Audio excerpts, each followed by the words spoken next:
Olá pessoal, meu nome é Rebeca, eu sou da Northway. Hoje eu estou aqui com a Krista, que é a consultora de imigração da Northway. Ela é canadense, ela não fala português, então eu vou estar fazendo meio que a ponte, falando em português e inglês, para a gente falar um pouco do vídeo de hoje, tá? A gente separou, I'm just introduce you to these guys. I just said that I do speak Portuguese, so I'm going to be translating all the information. A gente separou as principais questões que a gente recebe, então assim, que a gente recebeu, que a gente divulgou aí no Facebook.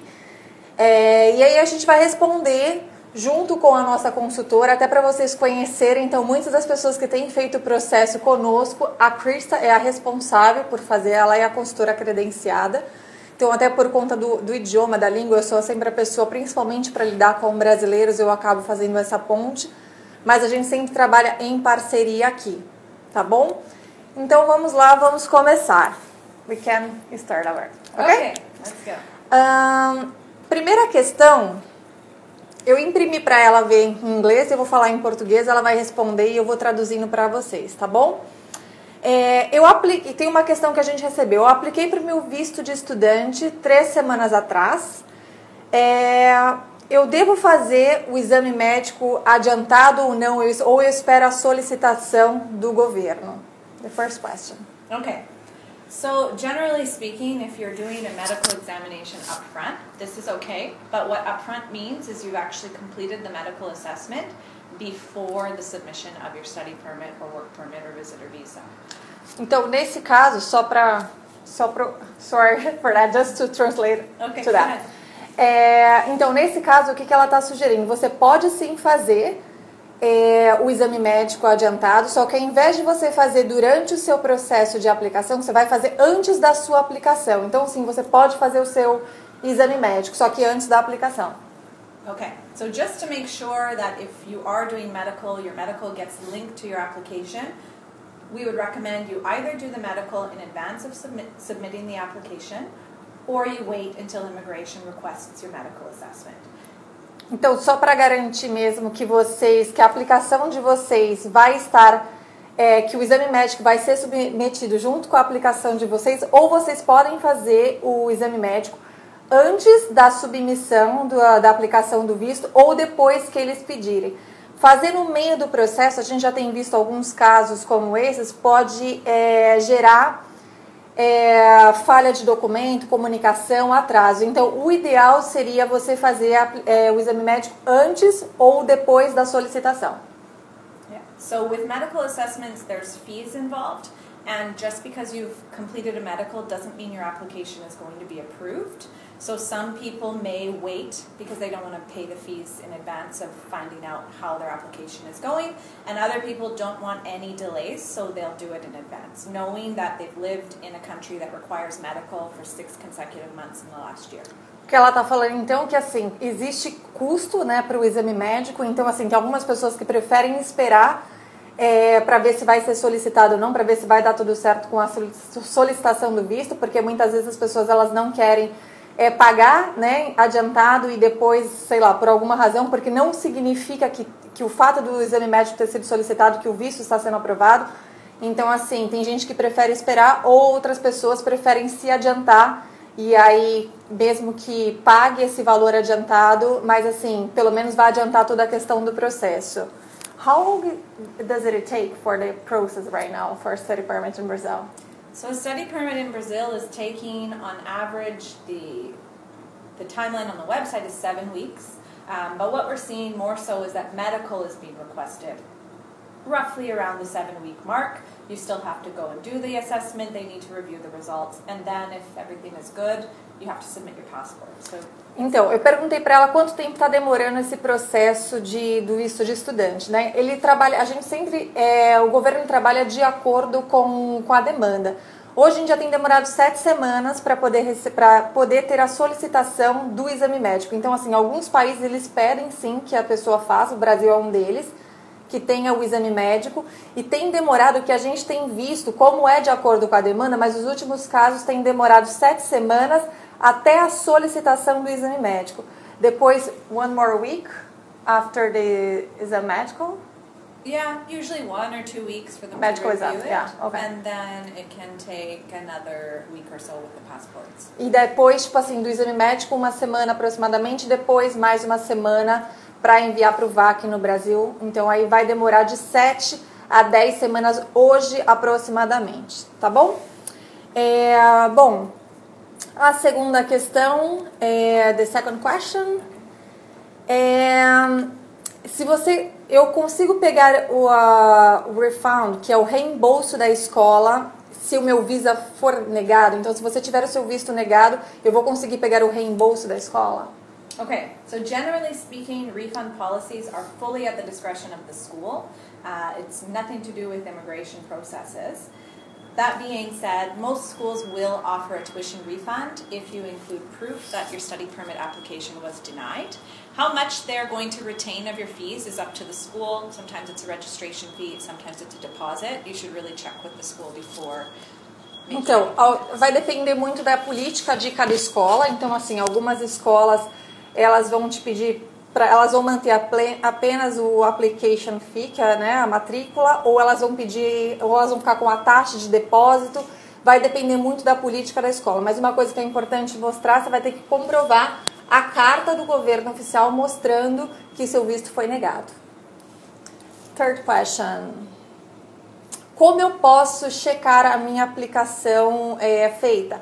Porque a gente recebe muita pergunta das pessoas depois que aplicam o visto, elas ficam, por mais que a gente passe o processo que vai demorar em torno de 7 semanas, 4 semanas, às vezes 20 dias para quem está no Canadá, que é o que tem demorado a extensão do visto de estudante, as pessoas ainda perguntam, né, como que elas podem checar a questão da aplicação dela.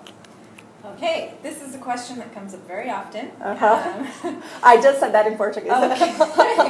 Not generally speaking. If your application has not passed the average processing time, it's considered normal, which means that if it's being processed in Canada and we contact immigration by telephone, they'll tell you it's within normal processing times.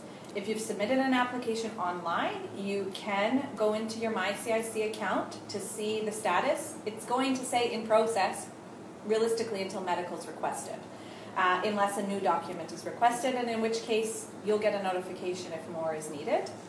After average processing times, that's when you have more control over getting an update from immigration. Mm-hmm. You can do that online. It's called a case-specific inquiry, or if you've used a consultant or a representative, then they would be doing the updates or checking on the status for you. Ok, então assim, eles não atualizam muito a questão da aplicação de como que está o processo de vocês. Então assim, uma vez aplicado, se estiver dentro do prazo, é considerado normal, então não tem nada que a gente possa fazer sobre isso. Então, se estiver falando lá que vai demorar 7 semanas, a gente não tem nem como a gente contactar o CIC para verificar como é que está a questão da aplicação. É uma coisa que não vai gerar nenhum resultado, porque eles não vão dar nenhuma informação extra, já que está dentro do prazo. Se você fizer a aplicação via online, você pode criar lá o meu MyCIC, que é com a sua conta, e aí você vai checar a informação, mas geralmente eles só colocam mesmo a informação de que está em processo. Então não vai ter nenhuma atualização, checando o documento tal, análise da parte financeira. Eles não colocam isso. Eles só colocam se realmente está. Se foi enviado, está em processo, ou se já tem o processo definido, se o processo está fechado. Next one. Posso usar o meu co-op como uma experiência de trabalho qualificada? Isso também é uma pergunta que a gente recebe bastante, se é possível usar. A parte do co-op, para quem não sabe, é a parte do trabalho que faz parte do programa de estudo. Então, para você se formar no programa, você vai ter que concluir também essa parte de um estágio que às vezes pode ser remunerado ou não. Então, assim, depende muito da instituição, da escola e do programa que você estiver fazendo.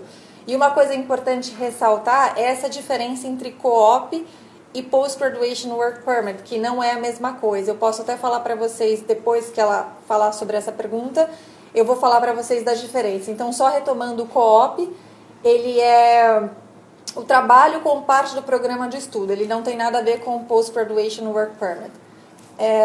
Ok. That's a lot. Yeah, I know. Okay, so when I hear skilled job experience, to me that means this question is asking, can I use my work experience from my co-op to apply for permanent residency? And the answer to that is that work experience will not qualify you under the Federal Skilled Worker or under the Canadian Experience class. That's something that you would need to complete after you've completed the program with your postgraduate work permit. Então, let me just explain that first. Okay. Então, assim, só para falar que quando você estiver fazendo o COP, para efeitos de imigração, ele não conta, tá? Então, para dentro da sua experiência de trabalho qualificado, tem exceção de província que ela deve falar. Então, não conta tanto para o Federal Skill Worker, que é uma opção, ou para o Canadian Experience Class, que é uma outra, o processo de imigração, que você tem que se qualificar para o Express Entry. Então, o co-op, ele não conta essa experiência de trabalho para essa parte de trabalho qualificado.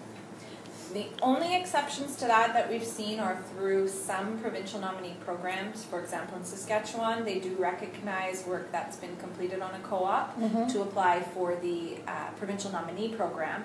Now, that's a separate processing. It doesn't go through express entry, so they do have some control over recognizing work experience. Então, a única exceção é algumas províncias que elas podem aceitar. Hoje, no caso Saskatchewan, é uma opção, que é onde eles aceitam um co-op como experiência de trabalho qualificado, mas ele não é aplicado dentro do Express Entry, é um processo à parte aplicado diretamente da província.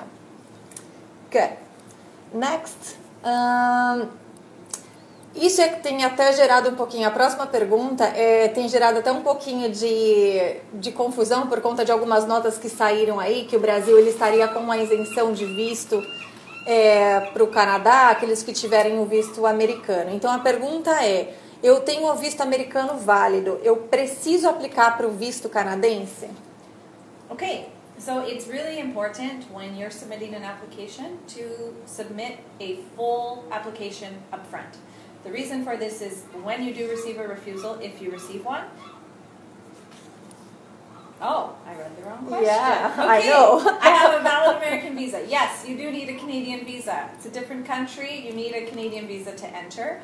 And you'll need a Canadian study permit to study or a work permit to work if that's what you intend to do here. Okay, I was just explaining that to them before that we had a note this week, I think last week, saying that Brazil probably is gonna go to be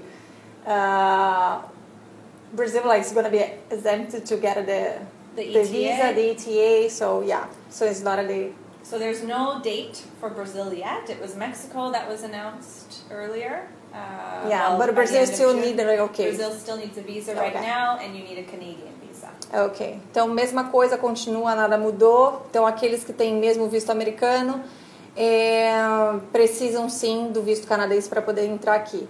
Do you think someone who holds the American visa could help to get the Canadian one? So holding a visa doesn't necessarily mean that your Canadian visa will be approved. It's the travel history. So have you actually gone to the U.S. with that visa and then returned to Brazil? Yes, that would be a good indicator that you'll do the same in Canada. Ok. O que eu perguntei para ela é se uma pessoa que já tem um visto americano pode ajudar você conseguir o visto canadense. Não é garantido, mas porque o que eles contam é o seu histórico de viagens. Então, se você já foi para os Estados Unidos e voltou, aí sim, conta para o histórico de viagens e pode ajudar a conseguir o visto canadense. The next one. Now is the one. Okay. Meu visto, o visto de estudante, permissão de trabalho foi negado. Eu devo reaplicar? Okay. So as I mentioned, you want to submit a complete file the first time around. Your first application is your best chance at getting an approval. That being said, if you've been refused, it doesn't mean every application will be refused. If you are planning to reapply, it's important that you know why you were refused and that you have new information that will help the visa officer see that those are no longer risks. Então, a primeira aplicação é a mais importante que você tem para você conseguir a aplicação. Uma vez que foi negado, não significa que você não pode reaplicar. A única coisa que você vai ter que fortalecer com as informações e saber exatamente o motivo pelo qual o seu visto foi negado. Ok. Next one. A próxima vai ser... Então, no caso da pergunta anterior, você pode sim reaplicar, só fortalecendo mesmo a questão dos documentos, tá? Por que o meu visto de estudante pode ser negado? Okay, so a study permit, a work permit, or a visitor visa are all processed the same way. So the visa officer is taking into account the same considerations. Ok. They're going to be looking at, for students, are you a genuine student? So things that they're going to consider is the purpose of your trip. Have you done research into it? Can you afford your trip? Will you work without authorization in Canada, or will you comply with the conditions that immigration gives you? What sort of work experience do you have, and what sort of study experience do you have? They may refuse your application if they don't believe that you'll actually study in Canada. Perhaps you intend to work without authorization, but the study permit is the easiest way into the country. So there are things like that they're going to look at. Então, eles vão analisar se faz tudo sentido a questão da aplicação que você está fazendo. Por exemplo, se você vai ser um estudante genuíno, se você realmente vai vir para cá, se faz sentido o curso que você está escolhendo com todo o seu background, aquilo que você já viu antes no seu país de residência, se você está com a intenção de vir para cá para estudar ou não. Então, assim, tudo isso eles vão levar em consideração. A parte financeira, o histórico de viagens, como a gente falou antes. Então, tudo isso eles vão analisar, porque são os motivos pelos quais eles podem negar o visto ou não. Ok? I want to apply for express entry. Okay. What should I do? So you can't necessarily apply for express entry. You're actually applying for the Federal Skilled Worker Program for your permanent residence, the Canadian Experience Class, or the Federal Skilled Trades Programs. These three are processed under express entry. Ok. Então, o Express Entry, como muitas pessoas já devem ter ouvido falar, é um sistema que ele não é um sistema só de imigração. Primeiro, como ela estava falando agora, a pergunta, aliás, é: eu quero aplicar para o Express Entry, o que eu tenho que fazer? Então, primeiro você tem que se qualificar para um dos processos de imigração, que no caso é o Federal Skilled Worker, que é do trabalhador qualificado, ou o Canadian Experience Class, que é a experiência de trabalho qualificada canadense, ou o Federal Skilled Trade. Então, você tem que classificar em um desses processos primeiro, antes de você abrir o teu profile no Express Entry. Yes. So, that being said, the most common application from overseas that you're submitting to be processed through Express Entry would be a Federal Skilled Worker application. Então, a aplicação, né, mais comum para quem está fora do Canadá é o Federal Skilled Worker, que é do trabalhador qualificado. Yes. So in order to qualify as a Federal Skilled Worker, there's a separate points assessment that's done. You need to get a minimum of 67 out of 100 points. And these points are calculated different from the Express Entry ranking system.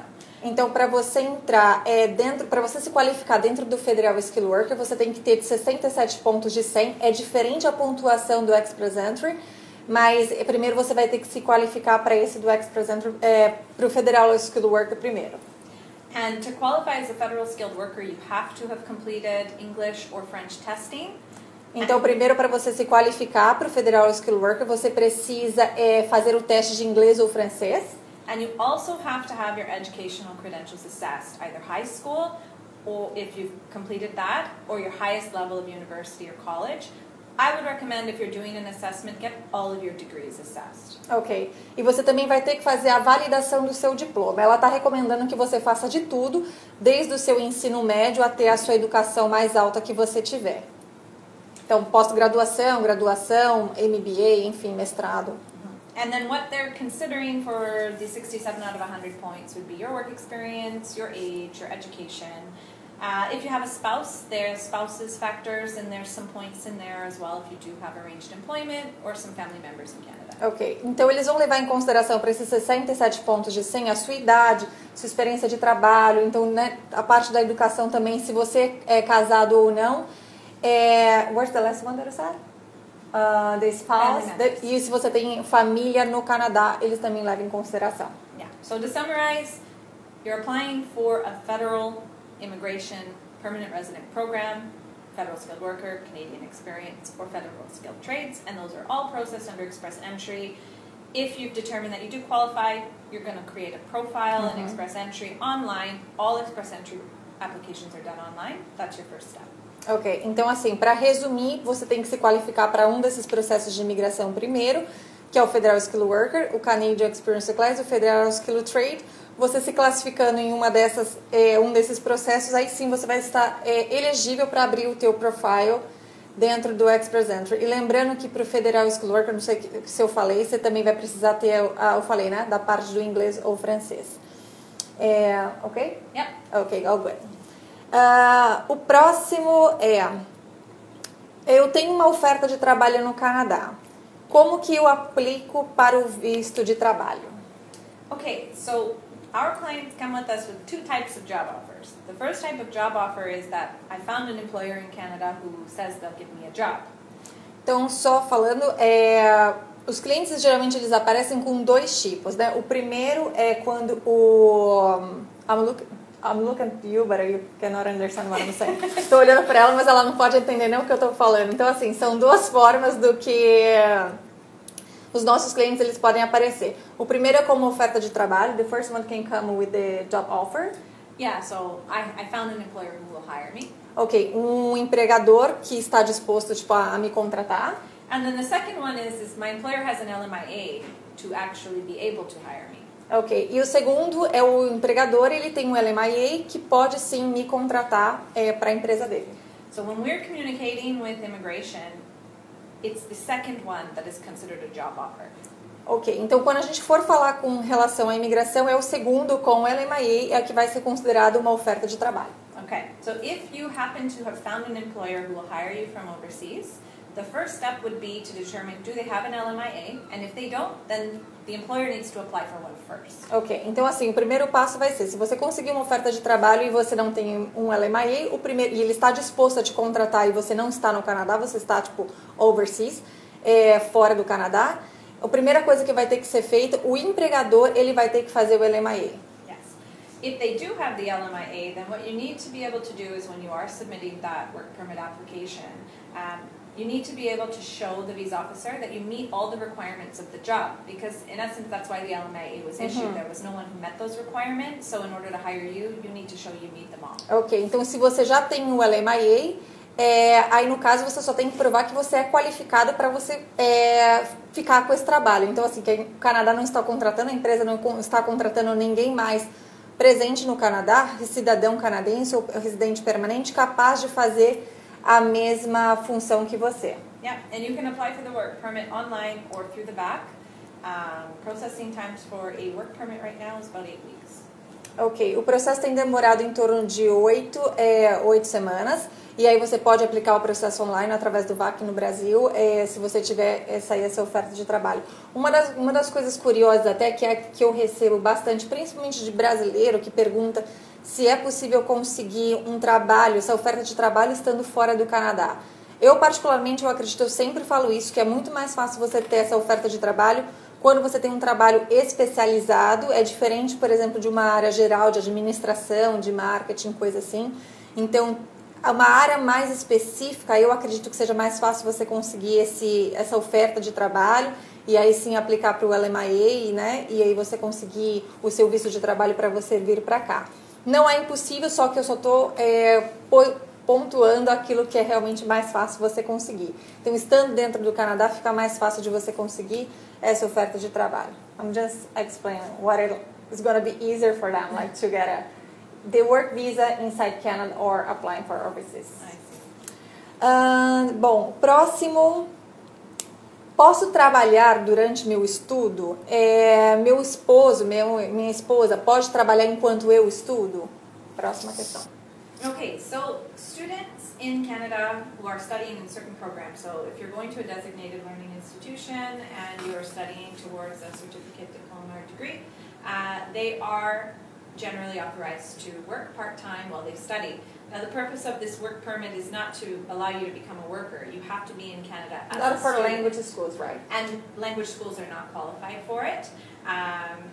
So you can work if you're pursuing full-time studies. If you're not a full-time student, let's say, for example, you take only 2 courses in one semester, then legally you're no longer authorized to work. Então, para você poder trabalhar, você tem a autorização das 20 horas semanais, quando não é ligado à escola de inglês, tá? Então, se você está estudando um período full-time, se você tem autorização de você trabalhar essas 20 horas semanais. Se, por exemplo, você pegar 2 cursos durante o ano, você não está autorizado a trabalhar porque o seu curso precisa ser full-time em ordem para você ser elegível para você conseguir trabalhar essas 20 horas como estudante, tá? Então, assim, a escola também ela tem que ter o número do DLI, né, que é o Designated Learning Institution. Então, isso não significa também que é uma instituição que vai poder emitir o visto de trabalho após a graduação. Eu já até falei isso num vídeo passado. Então, assim, ela vai ter que ter esse DLI, que é esse número, e aí sim, você estudando full time, você está elegível para trabalhar as 20 horas semanais.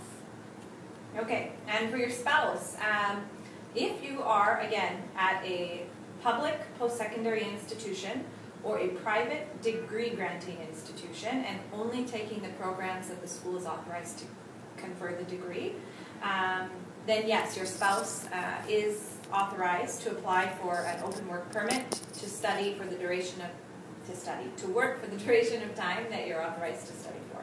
Ok, então assim, se você estiver numa instituição pública, né, credenciada, designada no período full time e você estiver dentro de um degree, ou você fazendo uma certificate, desde você fizer um curso, tipo, desde certificado, um degree, uma pós-graduação, tudo isso o seu spouse ele vai conseguir aplicar para o visto de trabalho durante o mesmo período de tempo que você, tá? Então, assim, durante o período de estudo, você vai conseguir, enquanto o aplicante principal está estudando, o spouse ele vai conseguir trabalhar. Lembrando que durante o Post-Graduation Work Permit, durante o visto de trabalho, para que você consiga estender o visto de trabalho do teu spouse, você não pode... Você precisa ter um trabalho qualificado na hora de aplicar e estender o seu visto de trabalho para o teu cônjuge, tá bom? Então, não é uma extensão automática. Você precisa, como aplicante principal, precisa estar com um trabalho qualificado para poder estender esse benefício para o teu spouse, para o teu cônjuge. All good. Next one. Eu posso acelerar o meu processo? O que eu posso fazer aí para eu poder, né, de uma maneira geral, como que eu faço para poder acelerar o meu processo? Okay, some people think if they call or email every day, it will speed up the process. It doesn't work that way.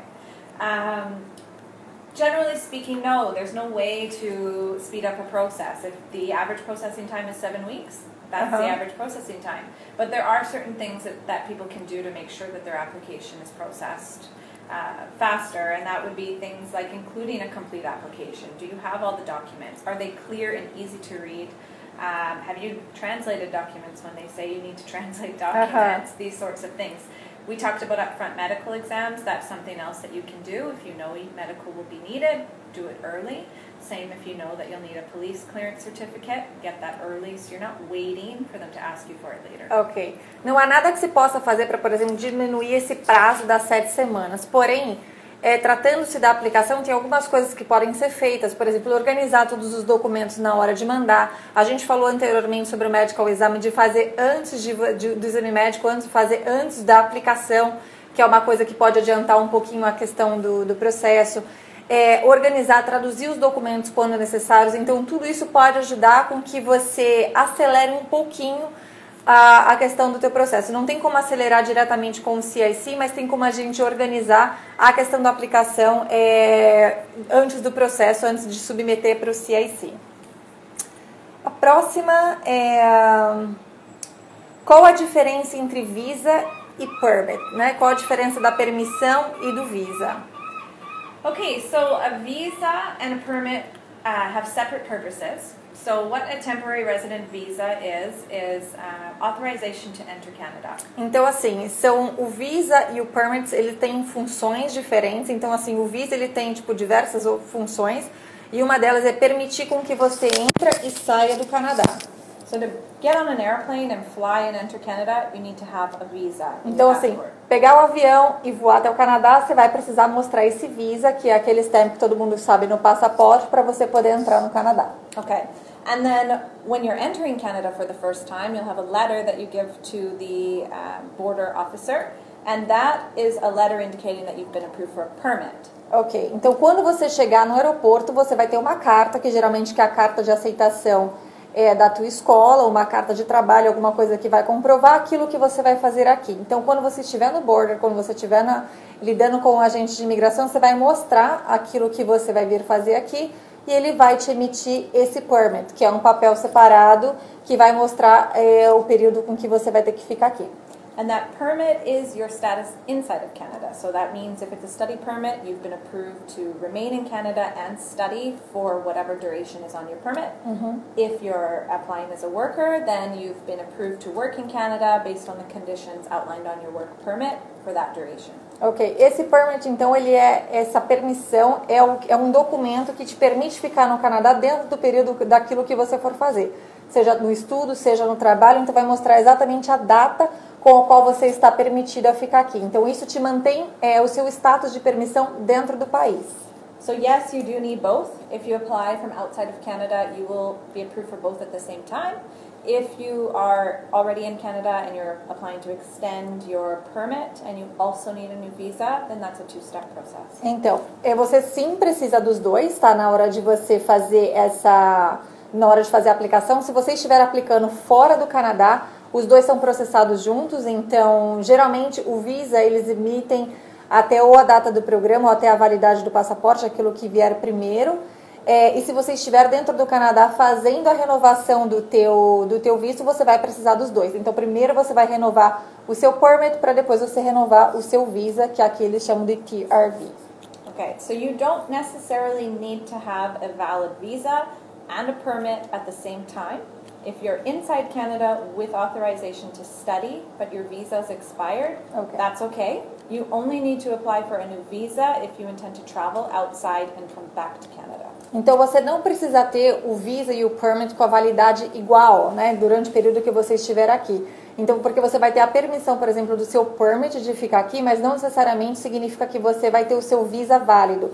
Então, se você, por exemplo, precisar viajar, tem algumas exceções, por exemplo, se você for viajar de carro, por exemplo, para quem está aqui em Vancouver e vai para Seattle e tem o visa vencido, mas você tem a carta, isso te permite entrar e sair do país sem o menor problema. Então, não necessariamente você vai ter a mesma validade dos dois iguais, tá? Então, pode ter essa diferença aí também, se você já tiver autorizado a estudar ou trabalhar aqui dentro do Canadá. Go, good? Ok, next one. Bom, a próxima pergunta é sobre o suporte financeiro, né? A gente recebe muita pergunta das pessoas falando também quanto que elas devem comprovar para poder vir para cá estudar. We can talk about like people interested to study in Canada. Okay, so generally speaking, if you plan to study in Canada and you're financing your own stay, you need to be able to demonstrate that you have, number one, a minimum to cover your first year of tuition. It doesn't have to be prepaid, but that can help to show you're a genuine student. Então, a primeira coisa que você tem que mostrar é que você tem condições de se manter aqui no país, e a primeira coisa é que você tem condições de pagar o seu primeiro ano da escola. Não precisa você pagar em avançado tudo, né? Você não precisa pré-pagar tudo antes de você aplicar teu visto, só que você tem que mostrar que você tem condições de pagar o seu curso para o primeiro ano, tá? Mesmo que o seu curso seja de 2 anos, para o primeiro ano que você precisa mostrar. Okay, and then the second portion that you need to demonstrate is that you have enough to support yourself and any accompanying family members in Canada for 1 year's time. Então, I'm sorry. O segundo é que você tem que mostrar que você tem uma quantidade para você suportar, né, para você ajudar, para você suprir as suas necessidades, assim, as suas e de qualquer membro da família que esteja viajando com você dentro do Canadá. So for one person in Canada studying, that works out to about 10,000 Canadian for 1 year. Okay. And then 4,000 for the spouse, and then 3,000 for each child after that. Então, para o aplicante principal seria $10,000 para 1 ano, né, de despesas daqui, $4,000 para o esposo, que é para o cônjuge, e $3,000 por cada dependente, por cada filho que vier junto. For those who have a sponsor, like a parent or a sibling who's paying for their tuition, then the sponsor or the supporter needs to be able to show that they have the funds or that they have the means to obtain the funds. So, for example, proof that they are in a salaried position and they can show how much income they make each year, they can use that as well. Então, para aqueles que forem usar o patrocinador financeiro, que vai usar os pais, vai usar irmãos, pode usar. né? Então, assim, para comprovar essa quantia, só que pode mostrar, essa pessoa vai ter que comprovar que além dela te ajudar, né, com esse período de estudos que você for estar aqui, que ela tem condições de se manter a si própria. Então, assim, mostrar o quanto que é holerite, né, de quanto que ela ganha no Brasil, mostrar que ela tem estabilidade financeira, vai te ajudar com essa parte de comprovação financeira com certeza. And these are just minimums. So especially in the case where it's a supporter, it has to make sense for that supporter to give you that amount of money. If they're using their entire life savings so you can study in Canada for a year. É uma coisa importante que ela tá falando e até interessante, tipo, né, com a visão mesmo dela de canadense, assim, tem que fazer sentido, né? Então, assim, principalmente se você tá tendo um patrocinador financeiro que, vamos supor que ele teve o dinheiro que ele guardou a vida toda para poder, por qualquer razão, e aí ele vai usar todo esse dinheiro dependendo do grau de parentesco que vocês tenham para investir na sua carreira. Então, assim, tem que fazer sentido, tá? Então, assim, tem que fazer no sentido da pessoa que está aplicando e de quem que é o seu sponsor. Yeah. So it's really important with financial support. These are minimums. More is always better because this is one of two main reasons that visas are refused. Ok, então assim, esse é o mínimo, então quanto mais vocês comprovarem vai ser melhor, e essa realmente é uma dos fatores mais comuns de negativa de visto, isso com certeza. Bom, acho que como a gente está passando do tempo aí, a gente vai fazer last question, ok? A gente vai fazer a última pergunta aí para a gente conseguir encerrar o vídeo e não tomar muito tempo. Bom, a próxima pergunta qual que é a razão mais comum para o visto ser negado? Porque eu sei que está ouvindo bastante boato aí, principalmente de brasileiro, por conta da situação do país, enfim, da crise. Muitas pessoas estão ouvindo em chats diferentes que tem sido mais difícil conseguir o visto agora. Então, assim, de uma maneira geral, eu perguntei para ela, assim, né? Uma das questões que a gente mais viu aqui também qual que é a razão mais comum para o visto ser negado? Okay, we can start with the first one. Okay, so when you receive, or if you receive a refusal letter, it's usually broken down into two areas relating to temporary components, and then the other portions are related to inadmissibility, so criminality, that sort of thing. Generally speaking, most clients don't fall under that. If someone does, they would need to talk to someone first. So I'll talk about the two most common ones. Okay. And it's broken down your financial aspect. So can you support yourself in Canada and your accompanying members, all your medical, and your return flights home to Brazil, or whichever country you're flying home to, without working in Canada without authorization. Ok, então assim, ela falou que geralmente eles apresentam em duas diferentes partes. A primeira é a mais comum, onde eles falam da parte financeira, se você é admissível ou não, e a segunda é mais a parte criminal, que a maioria das pessoas elas nunca, né, são marcadas nisso, mas falando mais da primeira do que aquilo que é mais comum, eles vão analisar a parte financeira, que é uma das coisas realmente mais comuns, como a gente até falou na pergunta anterior, se você tem condições de pagar o seu voo de volta para o seu país de origem, a questão do seu exame médico, do seu seguro-saúde no Canadá também, durante o período que você for estar aqui, independente do seu trabalho, tá? Então, assim, independente de você estar autorizado ou não a trabalhar, eles querem saber que você tem toda essa qualificação para se manter no país, independente do trabalho. Okay. And then the second area, and there's multiple reasons that will fall under it, is the likelihood that you'll return to your home country at the end of your stay.